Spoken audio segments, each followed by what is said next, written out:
Hello, class. Welcome to week 5. I am going to go ahead and record this review of type and design for you guys. I'll walk you through some of this in a brief lecture. So you do have access to these files to review individually inside of Module 5. You will see there are 2 sets of lectures we are going to review. The first is going to be type and design. So the use of type is a fundamental part of visual communication.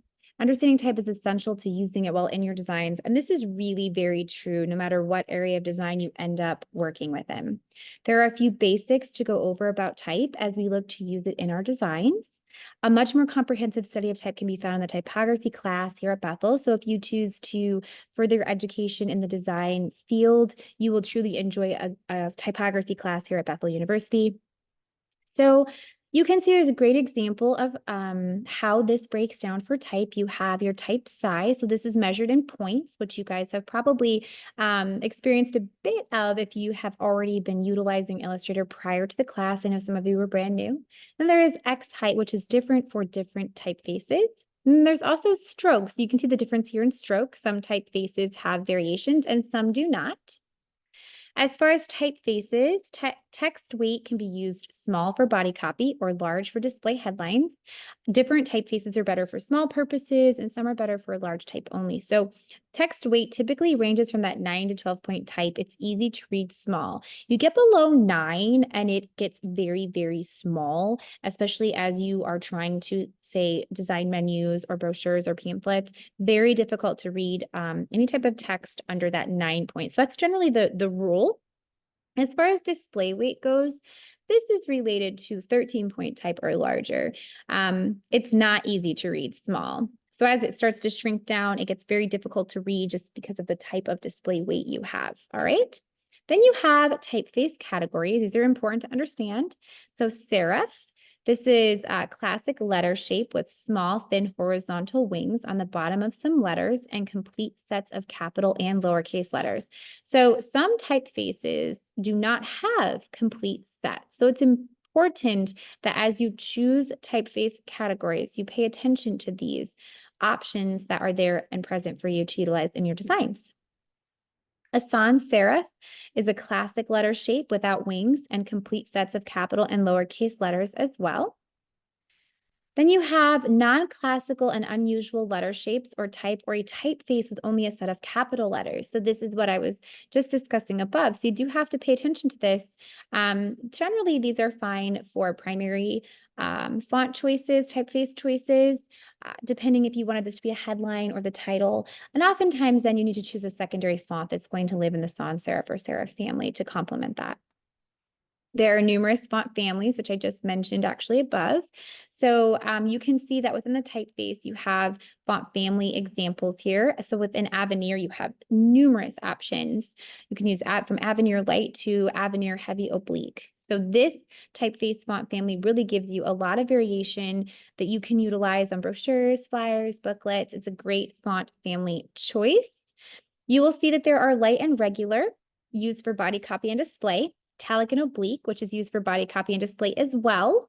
All right. And the medium and semi-bold is used for display, but rarely for body copy. So you might find that you semi-bold some important category or note inside of a brochure or a pamphlet, something that you really want to stick out within the design.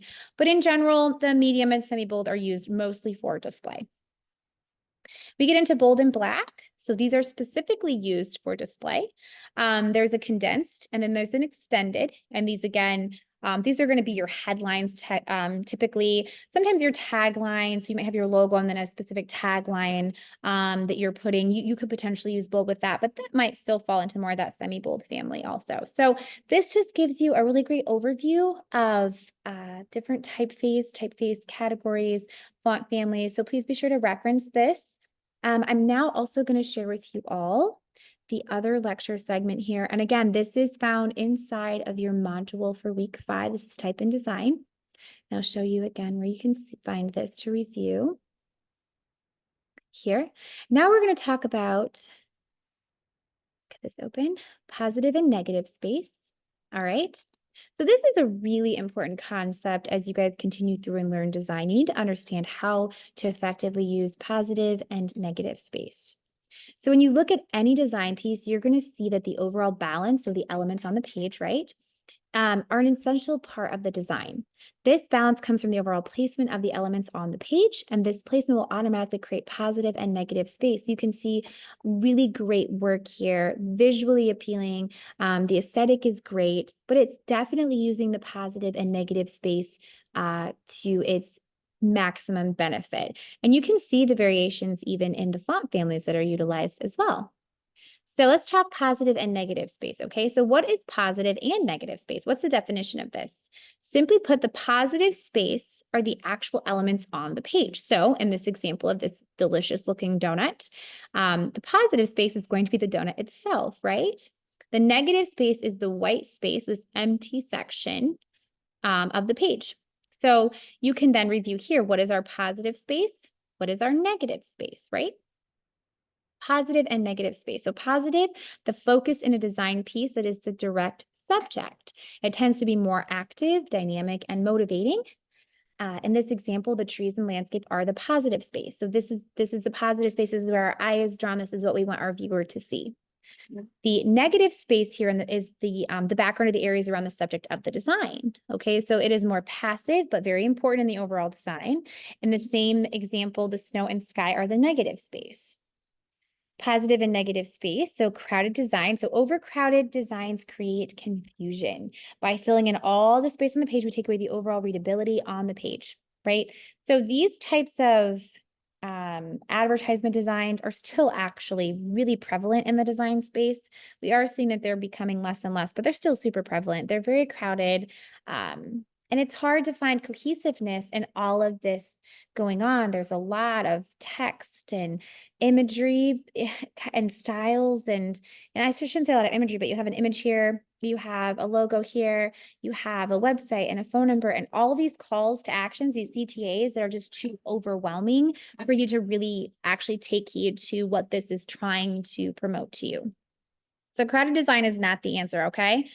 Balanced design is really what we're always going for. So leaving white space or more accurately designing white space on the page creates a visually pleasing piece. So make sure to leave some breathing room on the page. So this just reviews a great example for you guys as you continue forward with these design lessons this week, understanding positive and negative space.